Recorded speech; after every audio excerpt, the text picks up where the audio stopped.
পাখনা বিশিষ্ট ঘোড়া সামনে হাজির হয়ে যাবে। মনে মনে ইচ্ছা হবে আমার যে আল্লাহ জান্নাত দিলেন, এই জান্নাতটা একটু ঘুরে দেখতাম। এমনি পাখনা বিশিষ্ট ঘোড়া সামনে হাজির হয়ে যাবে। ঘোড়াকে চাবুক মেরে চালাতে হবে না, ঘোড়ার উপরে উঠবেন। ঘোড়ার অন্তর আপনার অন্তরের সাথে একটা কানেকশন থাকবে। মনে মনে শুধু বলবেন, স্পিড হয়তো আপনাকে নিয়ে স্পিডে চলবে। মনে মনে বলবেন নিচে নামতো নিচে নামবে, মনে মনে বলবেন উঠায় উঠতো উপরে উঠবে। একবার নাস্তা করে আরেক নাস্তার আগে তামাম জান্নাত কুরআন দিয়ে আবার জায়গা, সেই সুখের জায়গা। মহান মাওলাই করিম বলেন, বান্দা তোমারে আমি মেহমান বলিয়া যে ঘোষণা দিলাম, তোমার মনের ভিতরে যেন সন্দেহ না থাকে। মেহমান তো বেশি দিন থাকে না, আল্লাহ আমরা কিছুদিন রাইখে কি শেষ করে দেন কিনা না। এই জন্যই পরের আয়াতে আল্লাহ পাক উল্লেখ করে দিলেন খালিদিনা ফিহা, চিরদিন সেটায় তোমরা থাকবা, কোনদিন তোমাদেরকে বের করা হবে না, চিরদিন সেখানে থাকবা। লা ইয়াবগুনা আনহা হিওয়ালা।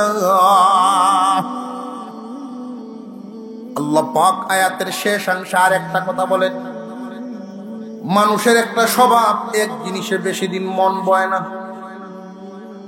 এক জায়গাত বেশি দিন মন টিকে না। আল্লাহ বলেন, বান্দারে তোমার মন দুনিয়াতে কেমন এটা আমি জানি, এক জিনিসে মন বেশি দিন বয় না। তোমার ঘরের কালারটা একই কালার 10 বছর দেখার পরে মনে মনে আসে কালার পরিবর্তন করতে।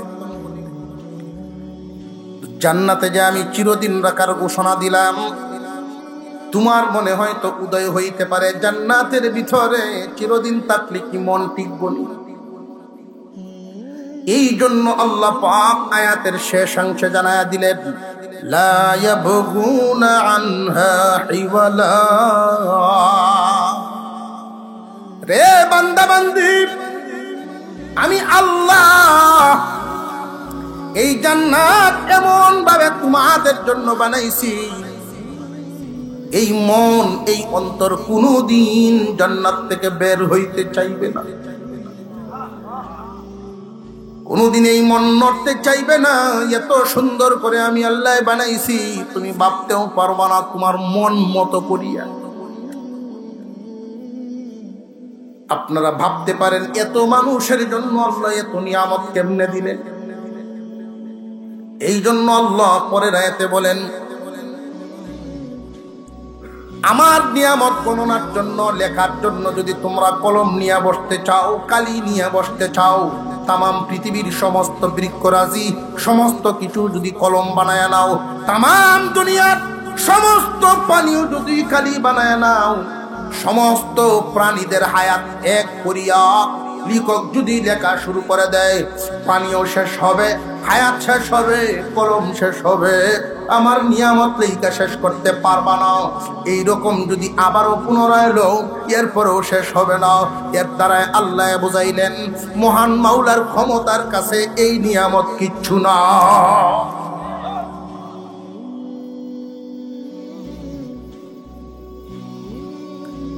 কিন্তু তুমি যে আল্লাহর কাছে যাইবা, আল্লাহ যে ঈমান এবং নেক আমলের কথা বলছেন, ঈমান এবং নেক আমল, ঈমানটা কেমন চাই, নেক আমলটা কেমন চাই। কুল ইন্নামা আনা বাশারুম মিসলুকুম ইউহা ইলাইয়া আন্নামা ইলাহুকুম ইলাহুন ওয়াহিদ فمن كان يرجو لقاء ربه فليعمل عملا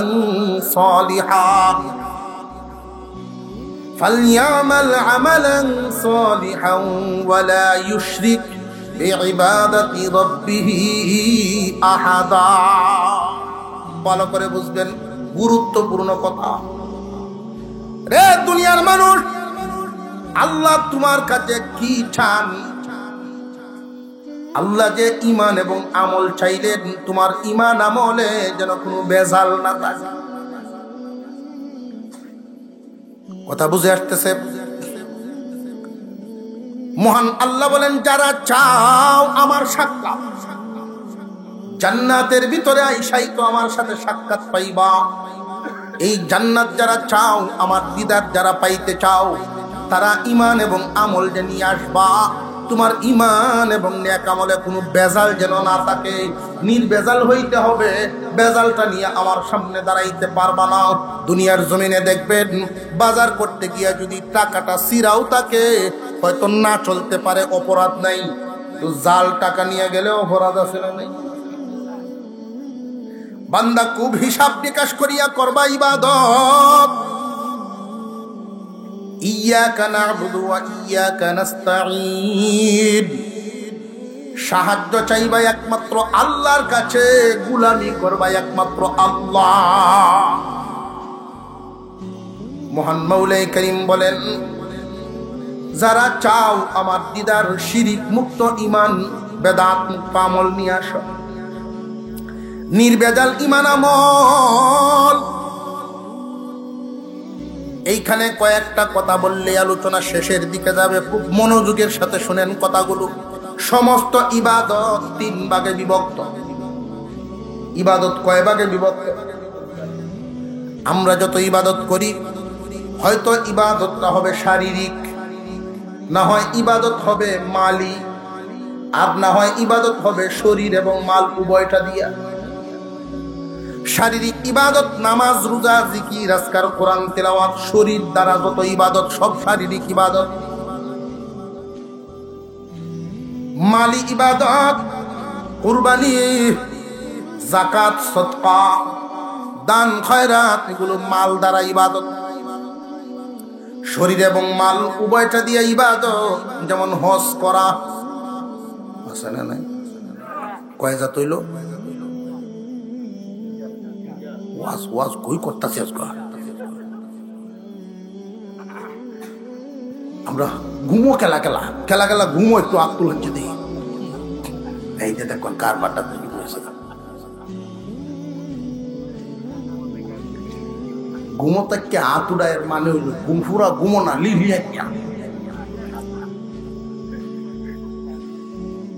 এদের আমরা আঞ্চলিক ভাষায় লিলিয়া মৃত্যু করি। এই 3 ভাগে বিভক্ত যে ইবাদত, শারীরিক ইবাদত একমাত্র কার জন্য? আর একটু জোরে কর। শারীরিক যত ইবাদত কার জন্য করা? তো আল্লাহ ছাড়াও অন্য কারোর জন্য কি কেউ করে? আপনারা কইতেন বলুন, এই দিকে ওয়াজ করতেছ, ইবাদত যা করে তো সব আল্লাহর লাগেই করে না। যদি আল্লাহর জন্যই করত, তাহলে আল্লাহ এক আয়াতে এই কথা বলতেন না, ফাওয়াইলুল লিল মুসাল্লিন, কিছু মুসল্লির জন্য বয়াল।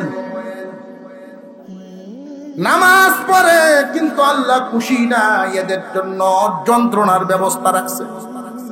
মুসল্লির জন্য দুজক। কেন? যে এই নামাজ আল্লাহর জন্য পড়ছে না, অন্য কারণে পড়ছে, লোক দেখানোর জন্য পড়ছে। লোক দেখান না, লোক দেখান হইল জিন্দিগি কাটাইছে গৃহস্থী করিয়া, আউরো জীবন কাটাইছে দুখানো, টানলেও নামাজও গেছে না। এখন এমন এক বয়সে গিয়া পৌঁছছে, কাস্টমারে যদি 500 টিকা দেয়, বেটা 700 ঘুরাই দেয়। কথা বুঝাইতেছে? এখন ছেলেরা কয়, আব্বা ব্যবসা করুন লাগতো না, আপনি অবসরে যান গিয়া। ওরা ব্যবসা ছাড়ে দিছে। আসলে কি উনি ব্যবসা ছাড়ছে না ব্যবসায় তারে ছাড়ছে? আরো যায় খেত দেখতো, আইলো 20 লাগায় ভুলে দেখা। ছেলেরা নিষেধ দিছে, আরো নামন লাগতো না, আপনি গরো বইয়া বইয়া আল্লাহ আল্লাহ না। গৃহস্থীও ছেড়ে দিলাম। গৃহস্থী কি উনি ছাড়ছে না গৃহস্থী তারে ছাড়ছে? এখন মনে মনে চিন্তা করতেছে, যা ব্যবসাও যখন নাই, গৃহস্থীও নাই, দয় দরবারই করা মহল্লার যত শালির বৈঠক আছে যা মীমাংসা করে যে আমি দরবারের হতা উঠে লাডি বড্ডে বড্ডে হেন আসিল। যুবক যারা আছেন বর্তমান যারা চালায় হত্যা সাজি আপনি কেন লাগি কষ্ট হয়ে হেরা হেরা করতে নাই আপনি কেন কষ্ট হয়ে যান বেতন গিয়া না আপনার দরবার হল না কই যাই তো গরু বইয়ে তাহে সময় গরু বইয়ে তাহলে তো রাও যখন বেশি করে বউ আসলে আচ্ছা এই শয়তানটা কেড়ে ফের ফের করে শয়তান কয় কয়নি না কয় না শয়তান তার ঘাড়ও তো শয়তান আল্লাহকে সেজদা দেয় নামাজও যায় না আল্লাহর হুকুম মানে না শয়তানের বন্ধুত্ব শয়তানটা বালামাই সিদ্ধ ডাকছে বিবি সাহেব ও শয়তানটা গরবে একালি ফেট ফেট করবো মসজিদে দাঁড়ো দেখতে না কত মানুষ নামাজ যায় ফুতের বই নে সকলে কয় চাপা বুড়ো হয়েছে না আর কত মসজিদে যাইতে তখন বিবি সাহেব একদিন পাশের ঘরের এক মুরব্বী যখন মসজিদে যায় ঘরের ভিতর থেকে ভাই সাহেব আমরা বলে রেলার একটু মসজিদ নিয়ে টড্ডা ভাঙ্গাইয়া দিতাই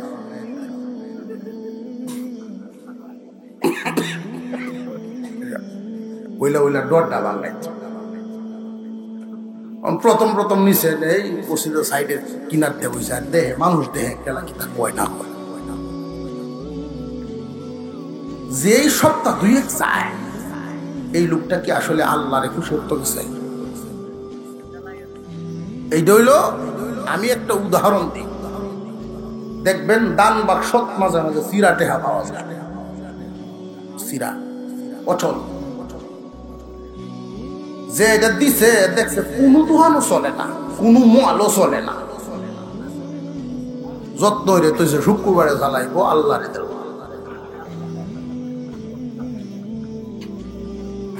এমন বয়সটা এইরকম পর্যায়টা পরে আল্লাহরে দেয় যায় না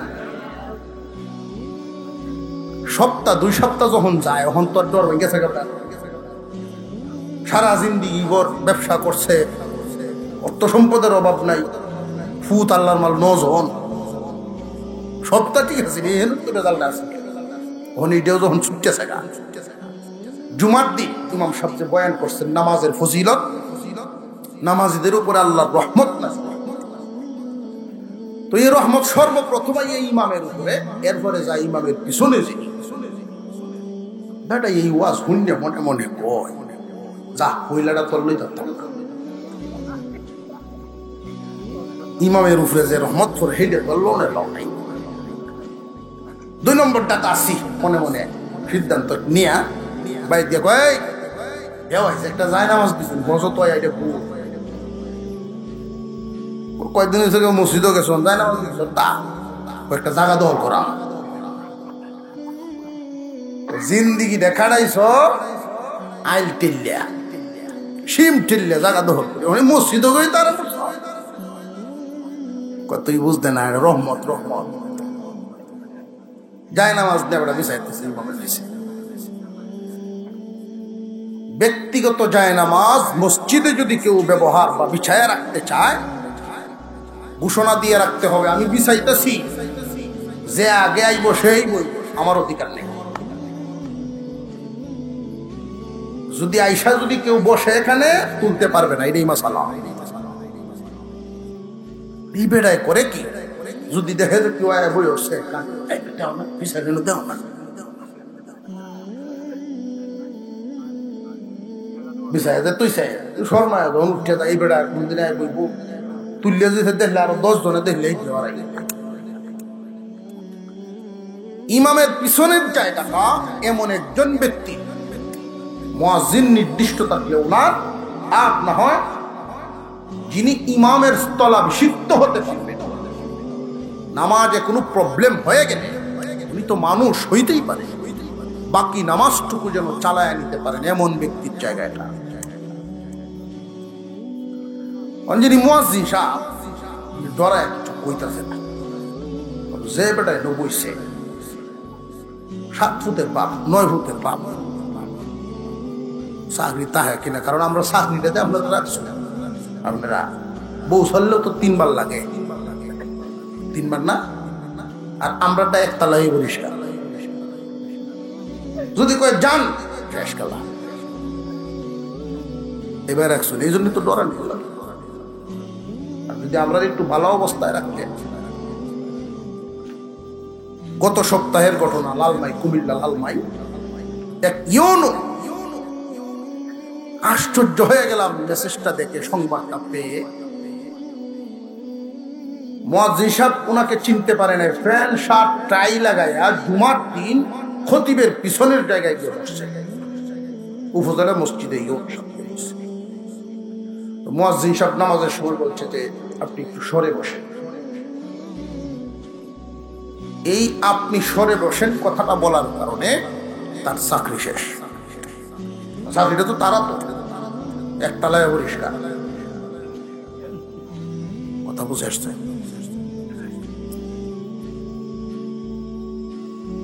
ইমাম সাহেবের 2 রাকাত নামাজ যাওয়ার পরে মসজিদ, এই জাতের রুগী যারা, এই যে জায়গা দখল লইয়া, বড় আফসোস লাগলো এই সংবাদ মেসেজটা শুনে, ইউনুর এই কাজটা দেখে। সে যদি সঠিক সুশিক্ষায় শিক্ষিত হইতো, নিজে লজ্জিত হইতো যে আমি কাজটা করলামটা কি। একজন কোরআনওয়ালার প্রতি যে শ্রদ্ধা থাকে না,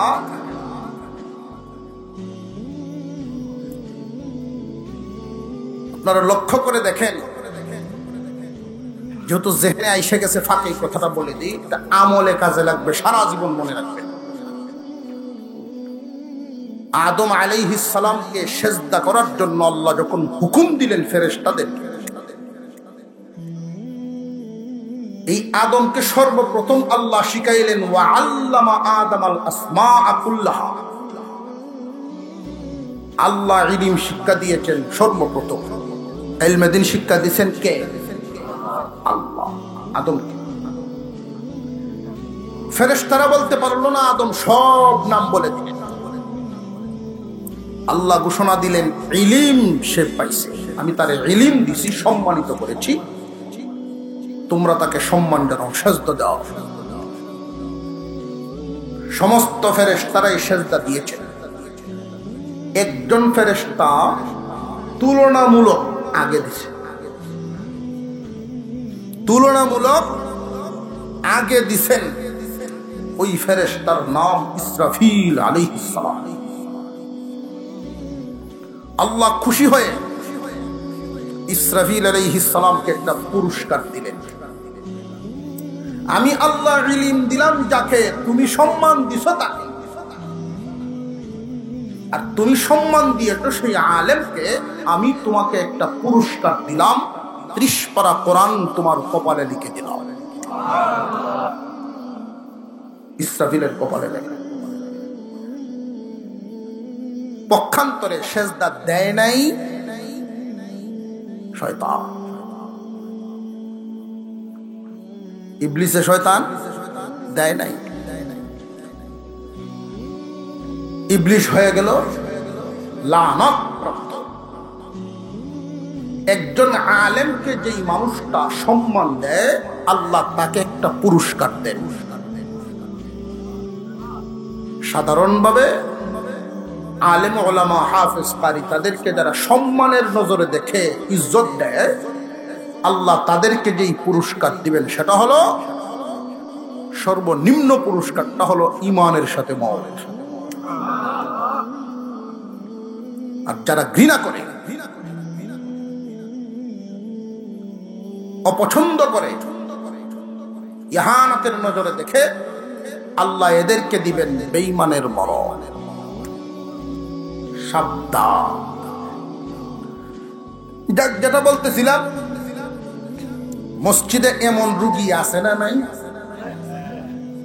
জায়গা দৌড় ঘুরিয়া ইমামের পিছনে বড় আলিম আইলেও এই জায়গা বেটা ছাড়ে না। রহমত হয়তো, রহমতের আশায় নবই, কিন্তু এই রহমতের জায়গা তো একটু যোগ্য ব্যক্তি দরকার। ইমাম সাহেবের একদিন নামাজও গেল গাছ লাগিয়া, বাকি নামাজটা তো শেষ করেই তুই ইমাম সাহেব হাত দিতেন ভিসেতে, যারে ভাইছে একটু দোষাই দহল কইলে দৌড়ে তখন টানতাছে সামনের দিকে, বেড়া টানে ভিসের দিকে। 2-3 টান দেওয়ার পরে নামাজ সাইডে দেবো। হুজুর আমি তো কিছু জানি না, আমার টাইম লাভ নাই। সব মানুষ নিয়োগ ছাই দিয়ে আমরা জানেন গেলেন কেন? আমি তো আসলাম রহমতের আশা, এরকম গজব নাজিল তো জানি না।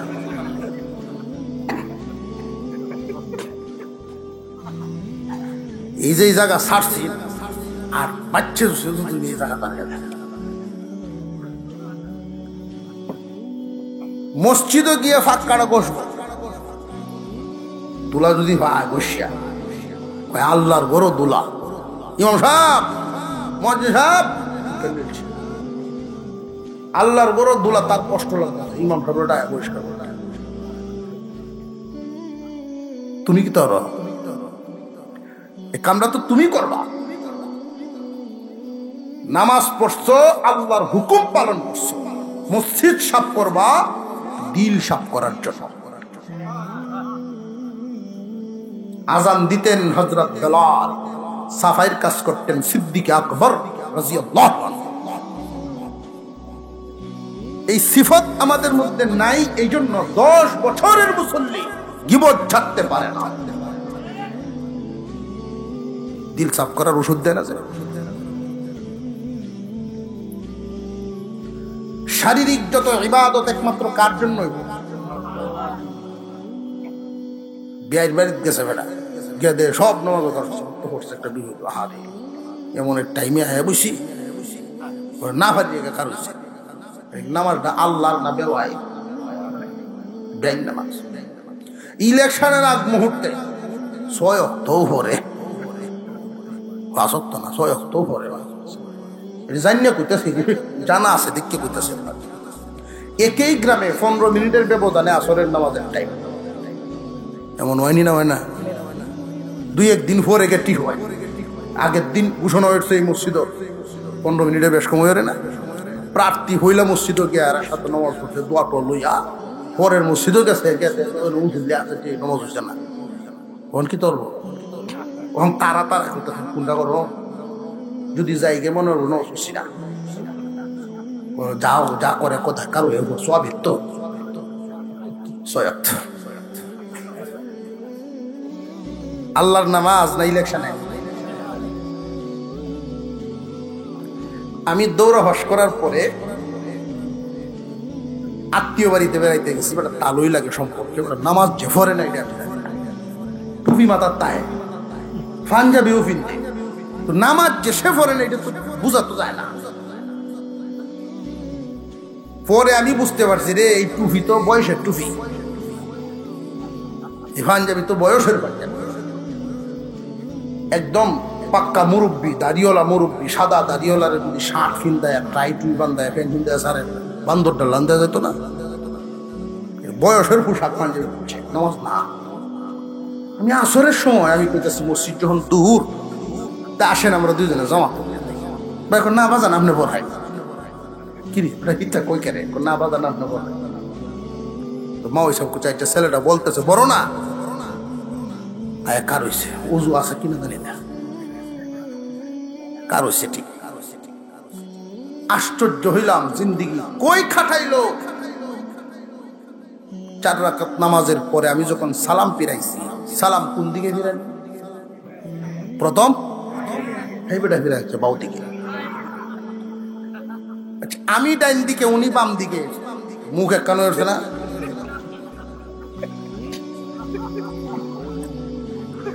আশ্চর্য। আরো আশ্চর্য হয়েছি আমি যখন কইলাম আসসালামু আলাইকুম ওয়া রাহমাতুল্লাহ, বেড়ায় উত্তর করো ওয়ালাইকুম সালাম। এই জীবন কই কাটাই? কেউ ভরে বেওয়ায়, এই বেড়া ভরছে হুত্রার নামাজ। আল্লাহ, শারীরিক যত ইবাদত একমাত্র কার জন্য হবে? এবার আসেন মালি ইবাদত। মাল দিয়া যারা ইবাদত করে এটার মধ্যেও গন্ডগোল। কুরবানির গরু বেশি দাম দিয়া কিনলে কয় ফারাত ঘুরায়ান, ঘুরে কন ফারাত ঘুরায়ান, মানুষে দেখলে কইব না এটা অমুখের। অথচ কুরবানি একমাত্র কার জন্য? তোমার যদি নিয়তে গন্ডগোল, পাহাড় পরিমাণ ইবাদত করলেও এটা সরিষার মতো ওজন হবে না। কিয়ামতের দিন যেই দিন মিজানে নেকি উঠানো হবে, ইখলাসওয়ালা নেকি পাথরের মতো হবে, আর ইখলাস নাই ওই নেকিগুলো হবে তুলার মতো, বস্তা বড় ওজন কম। 2.5 লাখের গরু ওজন হইব কম, 5,000 টাকা ছাগল ওজন হইব বেশি। মালি যত ইবাদত এটাও কার লাগে? নিয়তের কথা বলতেছি, মনে থাকবো তো এগুলো। শরীর মাল মিললে ইবাদত, এটা কোনটা কইছিলাম? হজ মালও লাগে শরীরও লাগে। এই হজ একমাত্র কার জন্য? দুনিয়ার জমিনে যেইভাবে কর্মচারীর ডিউটি বেশি, খাবার কম, মেহমানের ডিউটি নাই, খাবার যত্ন পাতি বেশি। জান্নাতের ভিতরে তোমাদেরকে আমি সেইভাবেই রাখবো, তোমার কষ্টের কোনো কারণ নাই, আদর যত্নের শেষ নাই। আল্লাহ তো ইচ্ছা করলে মেহমান না বলে বাড়িওয়ালাও বলতে পারতেন। বাড়িওয়ালাও বলেন নাই কেন? যে বাড়িওয়ালা নিজের বাড়িতেও নিজের কাজগুলো করা লাগে, নিজের ঘরটা নিজের গোছানো লাগে, নিজের কাপড় চোপড় নিজের ধোয়া লাগে, গোছানো লাগে, নিজের কাজটা তো নিজে করতে হবে। জান্নাতের ভিতরে তুমি মেহমানের মতো থাকবা কেমনে? তুমি যদি কোথাও বেড়াতে যাও, তোমার বিছানাটা গুছাইব সেই বাড়ির মালিকে, বাড়িওয়ালা, মেহমানে না। কথা বুঝে আসতেছে? আল্লাহ এই জন্য বলেন, যারা ঈমান আনবে, নেক আমল করবে, আমি এদেরকে জান্নাতুল ফিরদাউসের মেহমান বানাই। এক হাদিসের মধ্যে রাসূল বলেন, জান্নাতের যে বালাখানাগুলো হবে এত উন্নত মানের কারুকার্য হবে, দুনিয়ার কোন ইঞ্জিনিয়ার করবে তো দূরের কথা, ভাবতেও পারবে না। নবীজি বলেন, ভিতর থেকে বাহির দেখা যাবে, বাহির থেকে ভিতর দেখা যাবে। ইউরা যাহিরুহা মিন বাতিনিহা ওয়া বাতিনুহা মিন যাহিরিহা। যত কোটি টাকা খরচ করেই দুনিয়ার বিল্ডিং বানা, বাহির থেকে ভিতরটা দেখা যায় না, ভিতরে ঢুকতে হয়। জান্নাতের বালাখানা এমন ভাবে আল্লাহ বানায় রাখবেন যে বিবি সব যদি ভিতরে থাকে আর আপনি বাহিরে থাকেন, মনে মনে এই পেরেশানি বা এরকম কোনো আন্দাজ আসবে না উনি কি করতেছেন, দেখা যাইব। তোমার মহব্বতের মানুষটা সব সময় চোখের সামনেই থাকবে। জান্নাতের বালাখানার সামনে একটা হাউস থাকবে, সুইমিং পুল, সহজে চিনবো বলা, মানে অনেক ধরনের মাছ থাকবে। আমি যেই দিন পড়েছিলাম সবুজ কালারের মাছ, সবুজ কালারেরও মাছ আছে।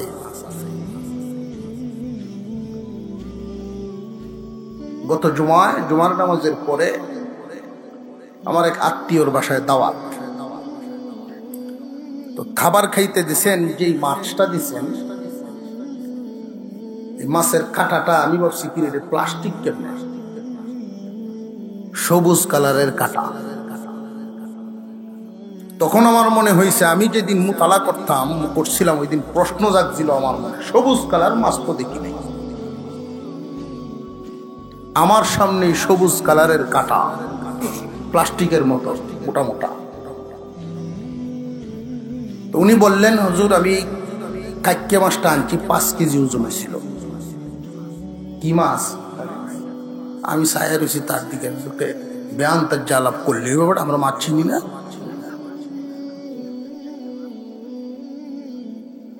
মাছ বোঝা আমরা কাইকে দেখছি না, 20-25টার কমে বেটা কেজি হইব। হুজুর একটাই 5 কেজি হয়েছে। কইতো আনছো সাগরে। আল্লাহ সোনালি কালার, রূপালী কালার, সবুজ কালার, সব ধরনের রঙের মাছ, সুন্দর সুন্দর মাছ আপনারে সালাম দিব, ডাকবো, খাইবাই না মারে।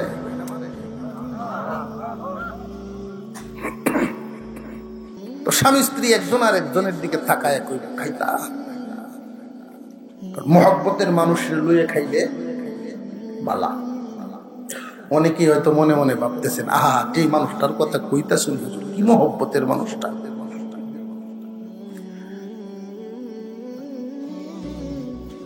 জান্নাতের নিয়ামতের আলোচনার সময় এক মুরব্বী আমারে জিজ্ঞাইছে, হুজুর বেহেশতে যখন যাব আমরা বাবুল্যের মাও যাইব,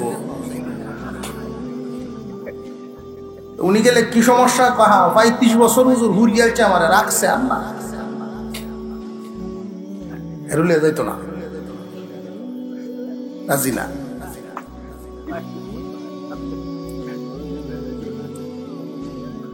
বছর হুরিয়ালছে, হেরুলে গেলে যেতে পারবে। মুসলমান ইমানদার ভাইরা আমার, জান্নাতের ভিতরে যখন বান্দা বান্দিরা ঢুকবেন, জান্নাতের সামনে আল্লাহ পাক 2টা ঝর্ণা স্থাপন করাইছেন।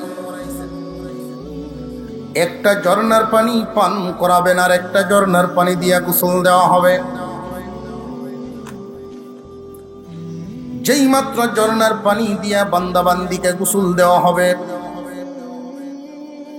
এই বডি আর এই রকম থাকবে না, এই রং আর এই রং থাকবে না। প্রত্যেকটা মানুষ আদম আলাইহিস সালামের বডির মতো বডি পাইব। আর একটু জোরে কন্যা সুবহানাল্লাহ। ইউসুফ আলাইহিস সালামের রং পাবেন, 33 বছরের যুবকে পরিণত হবে। দাউদ আলাইহিস সালামের কণ্ঠ দেওয়া হবে। কণ্ঠ একটা দরকার। দাউদ আলাইহিস সালামের কণ্ঠ দেওয়া হবে। আর একটা ঝর্ণার পানি যখন পান করানো হবে, ভিতরের অবস্থা, মানসিক অবস্থা এমন উত্তম উন্নত মানের চরিত্র হবে, মুহাম্মাদুর রাসূলুল্লাহর চরিত্র।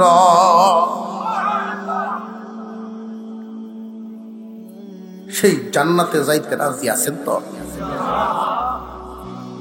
আল্লাহ যে শর্ত দিচ্ছেন, যারা ঈমান আনবে এবং নেক আমল করবে।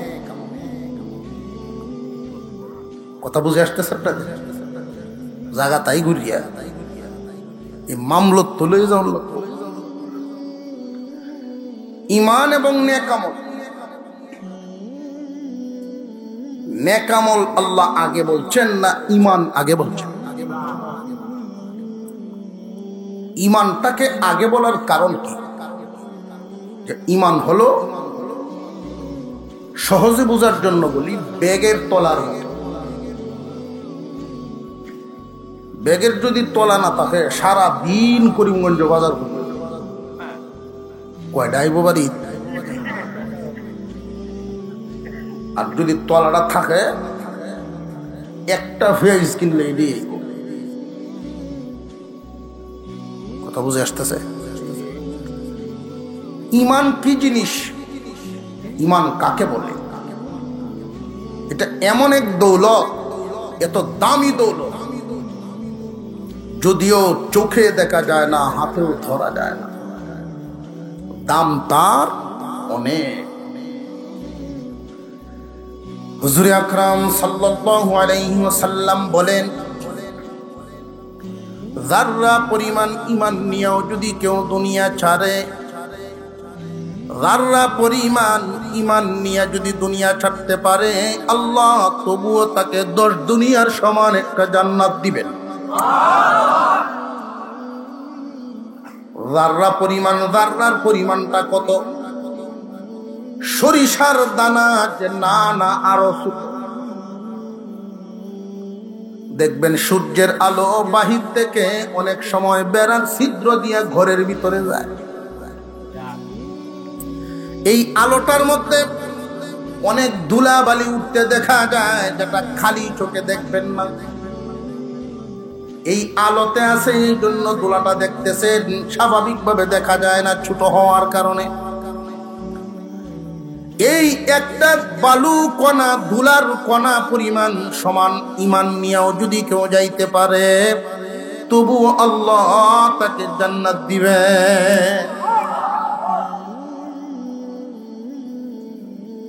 এখন বুঝতে হবে ঈমান কাকে বলে। আগে বুঝা, এরপরে ঈমানের হেফাজত করা। কারণ যেই জিনিস যত দামি হয়, এটা হারানোর তত ভয় হয়। যে জিনিসের দাম নাই, এটার পিছনে কোনো সুরও নাই। সুর আছে?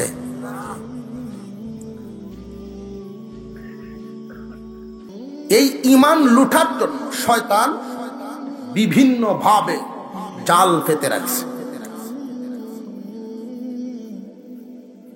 কয়েকটা বস্তু না দেখা, কয়েকটা বস্তু, কয়েকটা বিষয়ের উপরে বিশ্বাস করার নাম ঈমান।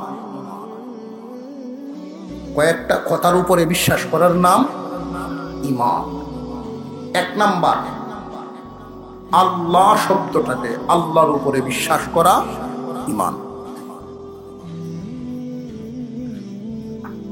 ফেরেশতাদের উপরে বিশ্বাস করা ঈমান।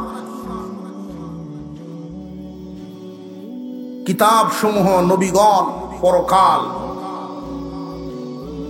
আবার আল্লাহর সামনে আমাদেরকে দাঁড় করাবেন, হিসাব নিকাশ হবে, জান্নাত জাহান্নাম, এগুলোর উপরে বিশ্বাস করার নাম কি?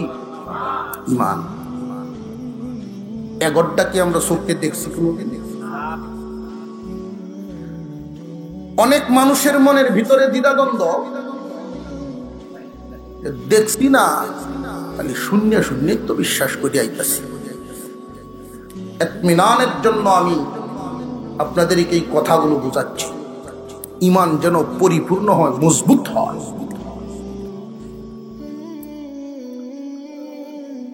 নাস্তিকরা একটা কথা বলে, যেই জিনিস দেখি না ওইটা বিশ্বাস করি না। আর এই কথাটা খুব চমকপ্রদ হওয়ার কারণে অনেক মুসলমানও তাদের সাথে তাল মিলায়। কথা তো ঠিক, কথা বুঝে আসতেছে, খুব ভালো করে বুঝবেন। অনেক শিক্ষিত শ্রেণীর লোক তাদের কথার সাথে তাল মিলায়। কথা তো ঠিক, যা দেখি না তা মানি না। আমি আপনাদেরকে প্রশ্ন করি, না দেখা বহু জিনিস আমরা মানি, যেমন রূহ। দেখছি কোনোদিন? আপনি আমার ভিতরে যে রূহ আছে এই কথা মানে, এটা মানলেন কেমনে? তারারটা যেমন ঠিক আছে, আমারটা, এই রূহ যে আপনার আমার ভিতরে আছে, এটা বুঝি অবস্থার উপরে। রূহ আছে আমার ভিতরে এইভাবে বুঝি যে আমি চোখে দেখতে পাই। রূহ আছে বিদায়ী চোখ দেখতে পায়। রুহু আছে বিদায়ী হাত পা চলতে পারে। রুহু আছে বিদায়ী চামড়া স্পর্শ করলে স্কিন কথা বলতে পারে, টের পায়। রূহ আছে বিদায়ী কানে শুনতে পারে। এই ইন্দ্রিয়গুলো কাজ করে রুহু আছে বিদায়। ইন্দ্রিয় যদি কাজ করতো না, বোঝা গেল রুহু নাই। রুহ কি দেখিয়া না এই আলামত বুঝিয়া? ঠিক তেমনি ভাবে আল্লাহ যে আছেন, আল্লাহকে না দেখিয়েই বিশ্বাস করতে হবে, আলামত দেখিয়া। এখন প্রশ্ন হলো, আল্লাহ তো ইচ্ছা করলে আমাদেরকে দেখায়াও বিশ্বাস দিতে পারতেন, আল্লাহ দেখা দিতে পারতেন দুনিয়াতে, দিলেন না কেন? দিলেন না এই কারণে, আল্লাহকে দেখে ঈমান আনলে ঈমান পূর্ণ হয় না। দেখে ঈমান আনলে পূর্ণ হয় না। এবার বুঝেন, দুনিয়াতে আল্লাহ আমাদেরকে দেখা না দিয়া বঞ্চিত করেছেন না ইহসান করেছেন? ইহসান করেছেন।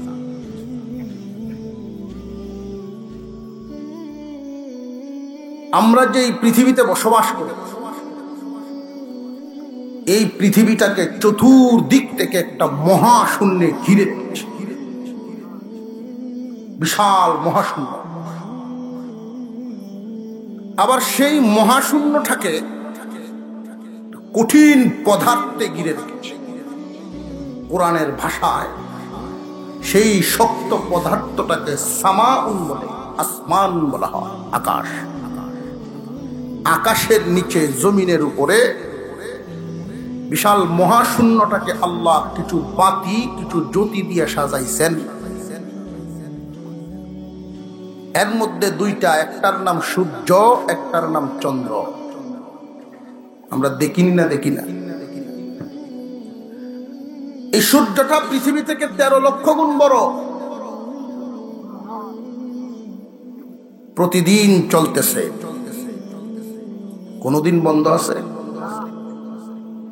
চাঁদও চলতেছে, সূর্যও চলতেছে। আল্লাহ হুকুম করে দিয়েছেন, তুমি তোমার রাস্তায় চলো আর তুমি তোমার রাস্তায় চলো। এই একটা হুকুমের উপরে নির্ভর করে তারা তাদের কক্ষপথে চলতেছে। দুনিয়ার জমিনে আমরা গাড়ি দেখি চলতে ফিরতে, মাঝে মাঝে অ্যাক্সিডেন্ট হয়নি না? হয় না? যেই দিন গাড়ি অ্যাক্সিডেন্ট করে ড্রাইভার থাকে না। জমিনে যদি ড্রাইভার থাকার পরেও অ্যাক্সিডেন্ট করতে পারে, চাঁদ এবং সূর্য যে যার যার কক্ষপথে চলতেছে, কোনোদিন টক্কর লাগে নাই, এটা কি এমনিই না? অবশ্যই একজন চালানেওয়ালা আছে, উনি আল্লাহ। উনি কে? রূপ দেখি না, বিশ্বাস করি কেমনে? আলামতে। আল্লাহ যে আছেন, চাঁদ সূর্য চলার আলামত দেখে বুঝো।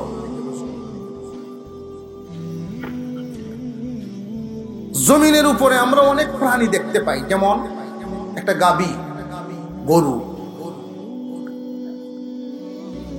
এই গাভীটা ঘাস খায়, এক প্রকার ঘাস খাইত। এই এক প্রকার ঘাস 4 ভাগে বিভক্ত হয়ে যায়, 4টা রাস্তায় চলে। একটা অংশ রক্ত হয়ে তার শরীরে সঞ্চার করে তারা জিন্দা রাখে,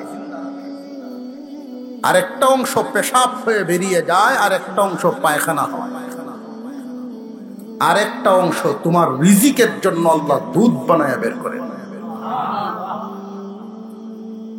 কোনদিন পথ ভুলে রক্ত পেশাবের সাথে, পেশাব দুধের সাথে, অথবা দুধ গোবরের সাথে মিলে না।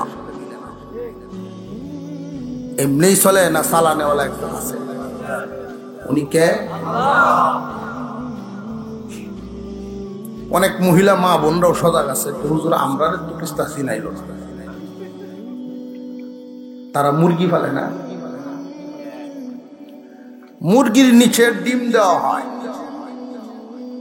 এই ডিমগুলো নির্দিষ্ট একটা সময় সীমা পর্যন্ত তাপ নেয়। উপযুক্ত সময় যখন হয় তখন বাচ্চা দুনিয়াতে আসে। বুঝার ব্যাপার হলো, এই মুরগির বাচ্চাটা নিজের থেকে বের হয়ে আসতে পারে না, বাহির থেকে একজনের ডিমটাকে ফাটাইয়া দিতে হয়। ওই ডিমটা নির্দিষ্ট সময়ের আগে যদি কেউ ফাটাইয়া ফেলে, এটাকে বলে কাঞ্জা ডিম, নষ্ট হয়ে যায়। নির্দিষ্ট সময় সীমা পেরিয়ে যাওয়ার পর সময় যদি অতিক্রম হয়ে যায় তো বাচ্চাটা দম বন্ধ হয়ে ভিতরেই মারা যায়। কোন বাচ্চাটাকে কখন ডিমটা ফাটাতে হবে, এই মুরগির ঠুটের আগা দিয়ে যখন ফাটায়, মুরগির মাথায় বুদ্ধি কে দিল? আল্লাহ যা আছেন বোঝা যায়। দেখেন, এই পৃথিবীর জমিনে আমরা প্রাণী জগৎ দেখলে 3 ভাগে বিভক্ত পাই: উদ্ভিদ, প্রাণী জগৎ, মানবকুল। এই 3 প্রকার প্রাণীকে আল্লাহ খাদ্য জুটাইয়া দেন 3 পদ্ধতিতে। উদ্ভিদ গাছপালা চলতে পারে না, জাগাত কারা? আল্লাহ এদেরকে জাগাত রাখেই খাওয়া শিকড়ের মাধ্যমে। প্রাণীকুল চলতে পারে, কিন্তু ব্যবসা বাণিজ্য, ফ্যাক্টরি, চাকরি বাকরি এগুলো তাদের দ্বারা হয় না। আল্লাহ হুকুম দিলেন, ও প্রাণীকুল তোমরা চলতে পারো, এজন্য জাগাত রাখে খাওয়ান দিলাম না, বের হও, খাওয়ান পাইবা। ব্যবসা করে খাওয়ান লাগতো না, সহজে মিলাই দেন। গরু গড় থেকে বের হইলেই ঘাস খাইতে পারে, মুরগি গড় থেকে বের হইলেই তার খাদ্যের ব্যবস্থা আছে, পাখি বাসা থেকে বের হইলেই পেট ভরে আহার করে বাসায় ফিরতে পারে। আল্লাহ তাদের জন্য এই পদ্ধতিতে, সহজ পদ্ধতিতে রিজিকের ফয়সালা লাগে। মানব জাতি, তোমাদের মেধা শক্তি আমি দিয়েছি, ব্যবসা করো, চাকরি করো, মিল ফ্যাক্টরিতে কাজ করো, গৃহস্থী করো, হালাল উপার্জন করে খাও। তবে আল্লাহর রাসূল এই মানব জাতির রিজিক যেন আসানে মিলতে পারে, এই জন্য কিছু পদ্ধতি শিক্ষা দিয়েছেন।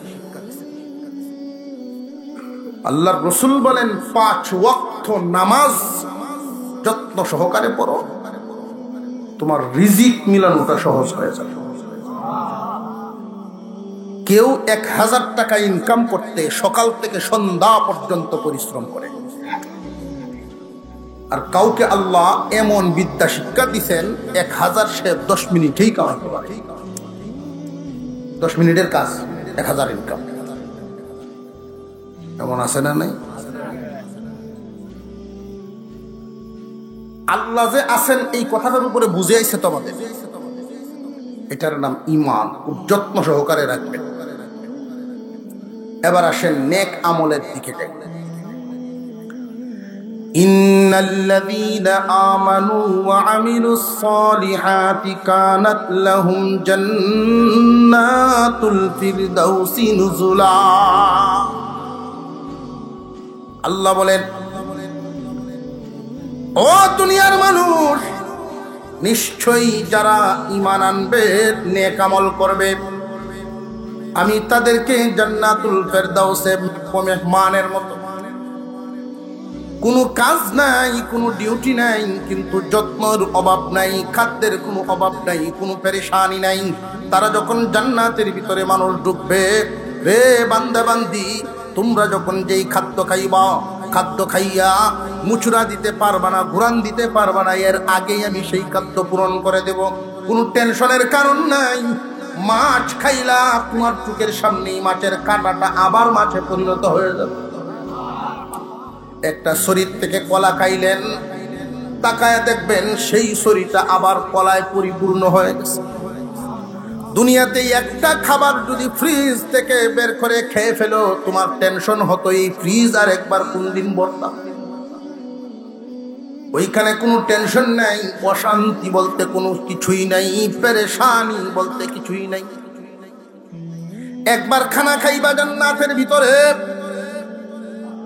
হাদিসে নবীজি বলেন, মান হাজ্জা লিল্লাহ, যে আল্লাহর জন্য হজ করে।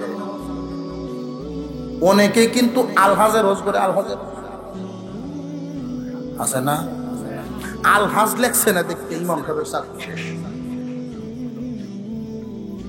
একটা ফ্যাক্টরির মালিক বাড়িতে আইয়ে কম বছরেই ওয়াশডার বেলায় আইয়ে ওনারা সভাপতি দেয়। আলহাজ শব্দটা প্রিন্টিং এর বেলা ছুটছে, পোস্টার ডি খেলা করাইছে রে, চাকরি নেই। আমি 3 বার হজ করছি, আল্লাহ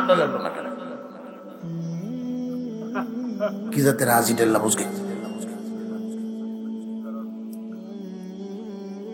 সচরাচর মহল্লার ভিতরে আলহাজটা না যেটা আপনারা বুঝতে পারি না।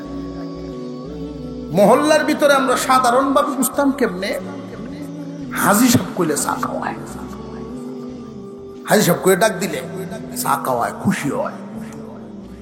হাজি সাহেব না ডাকলে গুসা হয়, বেজাল আছে ভিতরে, ঠিক কিনা? আমরা ঘুমাই গেছেন সব। যদি ভাই সাহেব কেমন আছো, হ্যাঁ বালাই, তোর বালা আছো, হ বালা।